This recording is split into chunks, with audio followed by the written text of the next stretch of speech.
कहानी एक ऐसे घर से जहां शादी का माहौल है, लेकिन टेंशन और शांति इतनी कि शादी का घर किसी जंग के मैदान जैसा दिख रहा था। अरे जैसा मर्जी डेकोरेशन कर दो, पैसों की चिंता मत करो। इतना पैसा जब लड़के वालों को दे दिया तो फूल वालों को देने में मुझे क्या दिक्कत है? अरे धीरे बोलो ना, साफ लग रहा है कि फ्रस्ट्रेटेड हो। अरे तुम तो चुप ही रहो। एक बेटी संभाल नहीं पाई। सारा दिन मैं काम पर जाता था, सोचता था घर पर बच्चों को अच्छे से संस्कार मिल रहे होंगे, लेकिन नहीं, मैडम को तो अपनी किटी और फैशन से फुर्सत मिले तब ना। माँ चुपचाप वहां से चली जाती है। समझ में नहीं आता कि आखिर शर्मा खानदान में हो क्या रहा है। कल तक चिड़िया सी फुदकने वाली शीना की शादी यूं अचानक एक मोटे काले लड़के से क्यों हो रही है?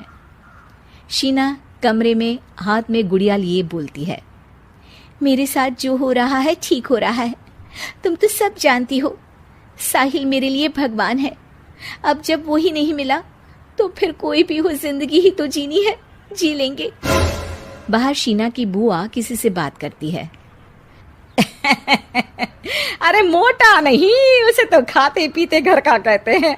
अब ओबेरॉय का नाम भी किसी को बताने वाली बात है। उनका इकलौता लड़का तो करोड़ों की सामी तो है ही। अरे हमारी शीना बिटिया तो रानी बनेगी, रानी। इन सब के बीच कहीं कोने पर शीना हाथ में मेहंदी सजाए बैठी थी और आंखों में आंसू सजाए। और वो समय भी आ जाता है जब शीना मंडप के नीचे हाथ में वरमाला लिए खड़ी होती है, लेकिन तभी अफरा तफरी मच जाती है। कोई कहता है, अरे लड़के की माँ को हार्ट अटैक आ गया। अरे अच्छी खासी थी, कैसे हो गया? अरे कहते हैं ना, किसी किसी लड़की के पैर अच्छे नहीं होते, हो सकता है कि मनहूस है ये लड़की। शीना पास खड़ी सब सुन रही थी। फिर शीना अपने कमरे में आ जाती है। शादी ये कहकर नहीं होती कि लड़की मनहूस है। अब लगातार शीना के लिए लड़के देखने आते, लेकिन आस पड़ोस या किसी के कहने पर शादी हर बार टूट जाती। लेकिन एक दिन, अंकल, मैं काफी दिनों से आपसे मिलने की कोशिश कर रहा था, लेकिन हिम्मत नहीं हो पा रही थी। अरे बेटा, हिम्मत तो हमारी टूटी पड़ी है।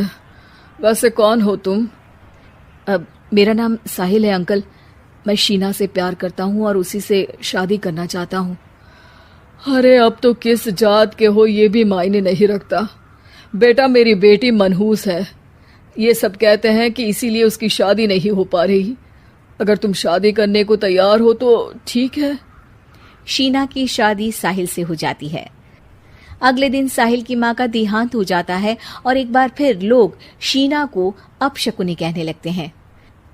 अरे खा गई दीदी को ये। अरे क्या जरूरत थी साहिल किसी मनहूस को घर लाने की? पर बुआ, माँ की तो तबीयत पिछले कई साल से खराब थी। डॉक्टर्स ने जवाब दे दिया था। क्या पता ये भी उनका सौभाग्य हो कि वो बहू का मुंह देख पाई।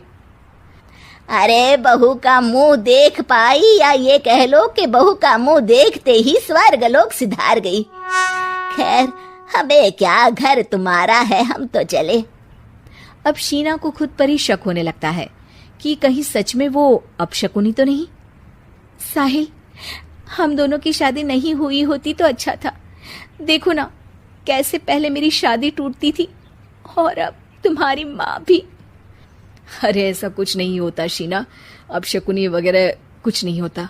ये सब तो ईश्वर के खेल हैं। वो शादी तुम्हारी इसलिए टूट गई क्योंकि तुमको मेरी पत्नी बनाना था, और माँ का जाना तो तय था। वो काफी बुजुर्ग थी, साथ ही एक ऐसी बीमारी से जूझ रही थी जिसमें डॉक्टर्स भी उन्हें नहीं बचा पाते। शीना साहिल की बात सुनकर तसल्ली कर लेती है और वहां से चली जाती है। अगले दिन, शीना, अरे ओ शीना। क्या हुआ? उफ, कहीं फिर मेरी वजह से कोई नुकसान? अरे नहीं नहीं शीना, तुम जानती हो, जिस प्रॉपर्टी के केस को हम बरसों से लड़ रहे थे उस पर फैसला आ गया, वो भी हमारे हक में। अब हम करोड़पति हो गए शीना। शीना शांत रहती है। अरे क्या हुआ? करोड़ पत्नी बनकर तुमको खुशी नहीं हुई? शीना की आंखों में पानी आ जाता है। चलिए जी, कुछ तो अच्छा हुआ मेरी जिंदगी में आकर आपके साथ। साहिल शीना को गले लगाकर कहता है, मेरी नई नौकरी भी तुम्हारे ही आने से लगी। ये प्रॉपर्टी का केस जीता। सब कुछ तो तुम्हारे आने के बाद ही हुआ, फिर तुम मनहूस कैसे?